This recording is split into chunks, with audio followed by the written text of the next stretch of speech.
Very good morning, students.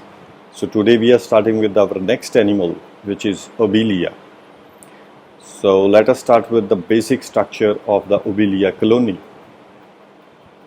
So here in this video, we will be talking about the structure of the colony of Obelia.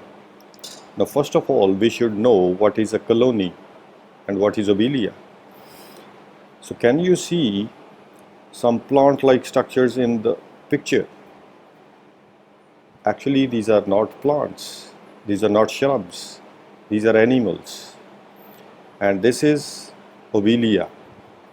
So Obelia is present in water, and the whole of the structure of this animal, this is called as the colony of the Obelia. Now this is a beautiful diagram which is presenting the Obelia colony. Now here, if we go by parts of Obelia, so there are two types of filaments. These are the first type of filaments which are running horizontally. So these are called as hydrorhiza. So these are the horizontal filaments of the colony which are embedding the whole of the structure into the substratum. The second type of filaments are hydrocoelous. So plural is hydrocoeli. So these are the vertical filaments that are forming the Obelia colony. Now, the main question is that why it is called as a colony? Why not Obelia?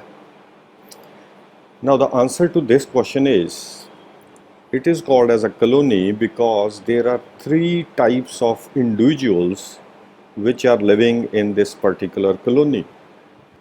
So, we have to find out these three individuals which are living in this colony. So, the first individual is called as a polyp. This particular structure is called as a polyp, and these polyps, they are present in large numbers in this colony. So what I want to say is that polyp is first type of individual that are present in this colony. So after polyp, the gonozoid is the second type of individual that is present in the Obelia colony. Each individual is called as a zooid. So this is very important to note. So we have three types of zooids in Obelia colony. So the gonozoid is the second type of individual, as the polyp was the first one. So these are the gonozoids. Can you see the bud-like structures? So these are the third type of individuals which are called as medusae. So a single medusa, when it is fully formed, it comes out of the gonozoid and now it is free in the water. So it is a free living form, and the structure will be discussed later on. So now we have three types of individuals or zooids in Obelia. First are the polyp, second are the gonozoids, and third are the medusae. So you should be very clear about this. So that's why Obelia is written as a colony. So this is the basic reason behind writing it as a colony. Now, something about the body structure. In Obelia, we have two kinds of layers in the whole organism. The outermost layer, the yellow one, here it is demarcated as a yellow layer. This is called as the perisarc. Perisarc is the outermost layer of the body. So, the inner layer, which is called as the coenosarc, is the living layer. Now here you can very well see this is the first layer, which is the perisarc. This is quite a hard layer as compared to the green layer, and the main function of perisarc is to give protection to the body of Obelia. So this outermost yellow colored layer is called as perisarc. The second layer is called as the coenosarc. Coenosarc is the living layer and it is composed of cells.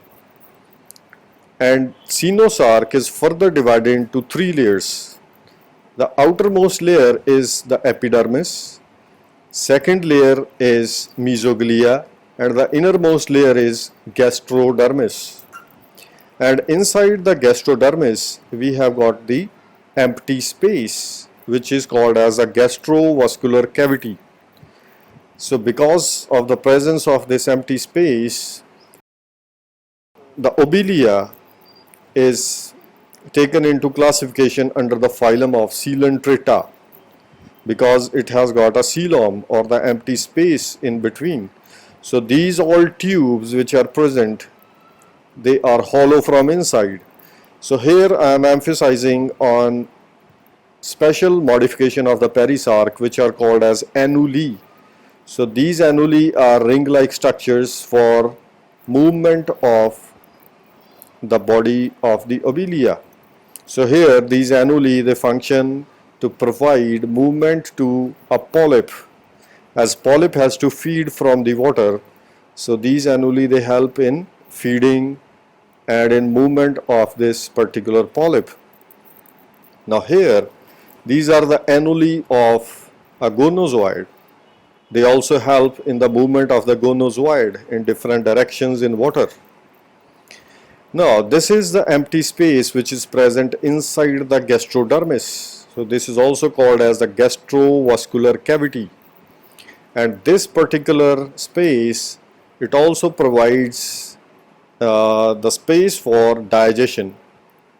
So this particular cavity, it also acts as a stomach of obelia.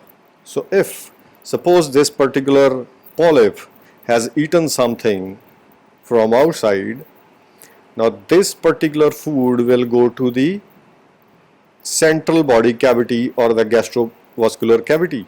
So from here it can be distributed into whole of the body of the obelia. It can move even downwards or it can move upwards.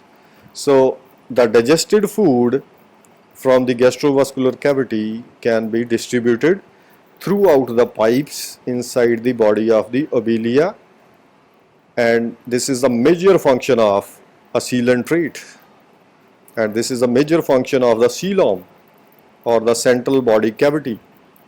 This is the distribution of the food and nutrients. So if we see the basic structure of the colony, whole of the colony is living together with distribution of food, nutrients and gases through these pore-like channels.